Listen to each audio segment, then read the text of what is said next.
गुरुग्राम जिले से एक बड़ी खबर सामने आ रही है। आपको बता दें कि गुरुग्राम पुलिस की एसआईटी टीम ने 3 शातिर बदमाशों को गिरफ्तार किया है, जिनमें एक महिला भी शामिल है। बता दें कि ऐसे ही एनआरआई भारतीयों की तलाश में रहते थे, जिनकी जमीन प्लॉट गुरुग्राम के पास इलाके में खासकर अंसल जैसे इलाकों में है, और ऐसे तमाम करोड़ों के प्लाट्स की फर्जी पेपर तैयार कर इन्हें बेचते आ रहे थे।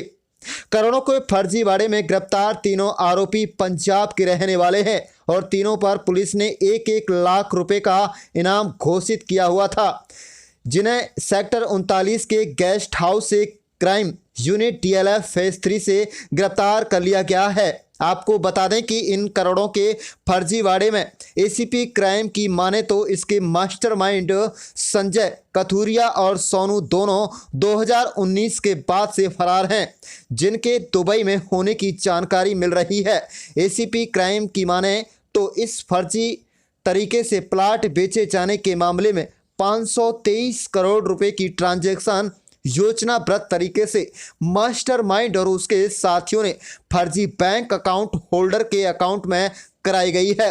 पुलिस की माने तो तमाम फर्जी अकाउंट्स पंजाब के विभिन्न जिलों में सिलसिलेवार तरीके से खुलवाए गए हैं और ट्रांजैक्शन के बंद कर दिया गया है। पुलिस की माने तो इनके खिलाफ गुड़गांव में सुशांत लोक और सेक्टर 29 थानों में 8 एफआईआर दर्ज कराई गई थी, जिसको लेकर एसआईटी का गठन किया गया और अब इस करोड़ों के फर्जीवाड़े का खुलासा किया गया है। आपको बता दें कि पुलिसिया तफ्तीश में यह भी सामने आया है कि संजय कथुरिया 2018 में ऐसे ही किसी केस में 1 साल तक जेल की हवा खा चुका है, लेकिन 2019 में जमानत पर बाहर आने के बाद इसने अपने अन्य साथियों के साथ मिलकर करोड़ों के फर्जीवाड़े को अंजाम दिया है।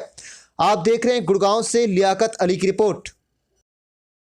ये हमने 3 आदमी 1-1 लाख के इनामी हैं, जिनमें से एक लेडी भी है। इनको अरेस्ट किया है। ये 2018-19 में सुशांत लोक पुलिस स्टेशन में 5 मुकदमे दर्ज हुए, जिनमें ये आरोप था कि कुछ लोगों ने फर्जीवाड़ा करके फर्जी आदमी खड़े करके और असल ओनर्स के साथ धोखाधड़ी करके अपने बैंक अकाउंट खुलवा के और फर्जी रजिस्ट्री करके पैसे हड़प लिए अपने अकाउंट्स में, और वो फिर बाद में फर्जी अकाउंट ही कुछ कंपनीज के खुलवाए हुए थे, उनमें पैसा ट्रांसफर करके और खा के भाग गए। जिसके संबंध में सुशांत लोक पुलिस स्टेशन में 8 एफआईआर दर्ज थी और 1 एफआईआर सेक्टर 29 पुलिस स्टेशन में दर्ज थी, जिसमें से 5 एफआईआर की हमारे को इन्वेस्टिगेशन दी गई। मेरे सुपरविजन में एक एसआईटी बनाई गई, जिसका सुपरविजन डीसीपी क्राइम साहब कर रहे थे।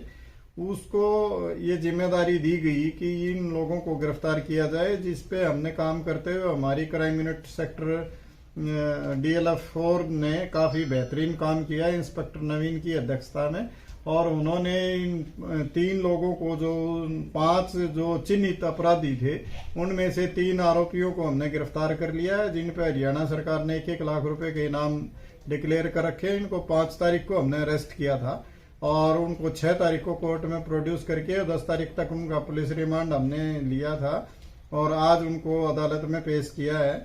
उनकी जो पूछताछ में ये बातें सामने आई कि 2 इनके मुख्य आरोपी संजय कथुरिया और एक मिस्टर सोनू थे, जो इनको सबको तैयार करके लेके आते थे। ये यहाँ पे गुड़गांव में फर्जी नाम से अकाउंट खुलवा लेते थे। पंजाब में भी इन्होंने अकाउंट खुलवाए हैं और उस फर्जी नाम से ही उस जो अंसल की जो प्रॉपर्टी थी, उसका जो फर्स्ट ओनर था, उसके पेपर लेके और उसके नाम से पहले उसके ब्लड रिलेशन के नाम से ही कोई वो फर्जी आदमी खड़ा करके उसके नाम वो प्रॉपर्टी ट्रांसफर करा के और फिर उसको किसी दूसरे आदमी को सेल कर देते थे। उससे बैंक अकाउंट में पैसे लेते थे और बैंक अकाउंट से कुछ फर्जी अकाउंट्स जो इन्होंने खुलवा रखे थे कंपनियों के नाम से, उनमें पैसे ट्रांसफर करा के और ये पैसे खा के भाग जाते थे। इस तरह से इन्वेस्टिगेशन में ये टोटल 523 करोड़ रुपए की ट्रांजैक्शन सामने आई है इन अकाउंट्स में, जिसकी हम आगे जांच कर रहे हैं। इसके जो 2 आरोपी हैं संजय कथुरिया और सोनू, वो अभी जांच में ये पता चला है कि वो दुबई में बैठे हैं, जिनके बारे में भी हम आगे की कार्रवाई कर रहे हैं और उनके अन्य साथी हैं, उनकी भी पूरी इन्वेस्टिगेशन की जा रही है और उनको भी बहुत जल्द हम गिरफ्तार करेंगे। सर, इस मामले में ये कितने प्लॉट्स अब तक ऐसे फर्जीवाड़ा करके बेच चुके हैं और खासकर किन इलाकों में ये प्लॉट्स को अपना निशाना बनाते थे?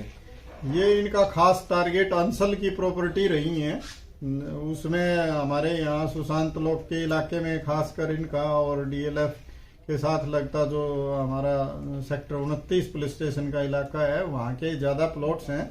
इसके अलावा उधर पालम की साइड में भी ये इस तरह का काम करते थे। वो जो भी इनको जहाँ पे भी जगह मिल जाती थी, अंसल का जो प्लॉट उसका कोई मालिक वहाँ पे नहीं था, उसकी पूरी डिटेल ये इकट्ठी करके और उसके प्लॉट का फर्जीवाड़ा ये करते थे। और कितने लोग हैं सर इनके गिरोह में? इनके गिरोह में अभी हम इन्वेस्टिगेशन कर रहे हैं और उसमें 3-4 लोगों के बारे में और पता चला है, जिनके बारे में अभी जांच की जा रही है और बहुत जल्द हम उनको भी गिरफ्तार करेंगे। सर, ये तीनों लोग क्या हैं और कौन है, कहाँ के रहने वाले हैं, ये कितने मामलों में लिप्त थे, इनका क्या मेन रोल था? ये एक कविता रानी है जो फर्जी नाम से रिया सहगल बनी हुई थी और इस नाम से अकाउंट खुलवा के और इसके रिया सहगल के नाम से खड़ी होके इसने रजिस्ट्री करवाई थी। इसी तरह से एक राहुल है, इसने फर्जी अकाउंट खुलवा रखा था और ये राहुल जो है ये कविता के साथ लिव इन रिलेशनशिप में रह रहा था। इसी तरह एक रणवीर हैं जो कपूरथला के रहने वाले हैं, इन्होंने जसजीत के नाम से यहाँ पे फर्जी अकाउंट खुलवा के और फर्जी कागजात बना के और रजिस्ट्रियां करवाई हैं। इनका मेन रोल ये था कि ये अकाउंट फर्जी खुलवाते थे, अपने आधार कार्ड फर्जी बनवाते थे और फर्जी नाम से खड़े होके ये रजिस्ट्रियां करवाते थे। और संजय कथुरिया जो था वो इस सारे गेम का इनका संचालन करता था कि इनको कहाँ जाके किससे मिलना है, किस तरह से आगे की कार्रवाई करनी। सर, जो फर्जी कागजात बनवाने हैं और जो फर्जी रजिस्ट्रियां करवानी है, क्या उसमें किसी सरकारी अधिकारी या जो रजिस्ट्री करने वाले हैं या जो डॉक्यूमेंट्स जो बता रहे हैं आप, आधार कार्ड है, पासपोर्ट है, ये बनवाने के लिए भी कोई इन्वॉल्वमेंट थी इनके साथ, किन्हीं सरकारी अधिकारियों की जो ये बनाते हैं कागजात? इस सारे एंगल पे अभी जांच की जा रही है और उसमें जो भी सरकारी अधिकारी या कर्मचारी उसमें शामिल मिलेंगे, हम उनके खिलाफ भी सख्त कार्रवाई करने जा रहे हैं। सर, रिकवर कुछ हुआ इनसे? फर्जी आधार कार्ड हमने बरामद किए हैं, ये कविता से रिया सहगल के नाम का और रणवीर से जसजीत के नाम का जो फर्जी आधार कार्ड है वो हमने बरामद किया है और आगे की इन्वेस्टिगेशन अभी कहाँ से गिरफ्तार किया गया सर इनको यहीं गुड़गांवा में ये एक किराए पे रह रहे थे पहले, उसी पे अब दोबारा से ये काम करने के लिए आए थे और वहीं से हमने इनको अरेस्ट किया। सर, इन फर्जीवाड़ों के अलावा कोई और क्रिमिनल बैकग्राउंड है इनका? क्या कुछ पढ़े लिखे हैं? कुछ ये जो रिया है वो भी पढ़ी लिखी है, जो रणवीर है ये ज्यादा पढ़ा लिखा नहीं है और ये जो राहुल है ये पढ़ा लिखा है। तो इनका ये इसी तरह के जो 420 टाइप के जो केसेस हैं उनमें ज्यादा शामिल रहे, दूसरे क्राइम में इनकी अभी तक संलिप्तता के बारे में कोई जानकारी प्राप्त नहीं हुई। ठीक है सर, 523 करोड़ का ट्रांजैक्शन था इसमें, तो ईडी को इसके रिगार्डिंग कोई इंटीमेशन? बिल्कुल, हम ईडी को भी इसके रिगार्डिंग जो इंटीमेशन है वो भेजने जा रहे हैं।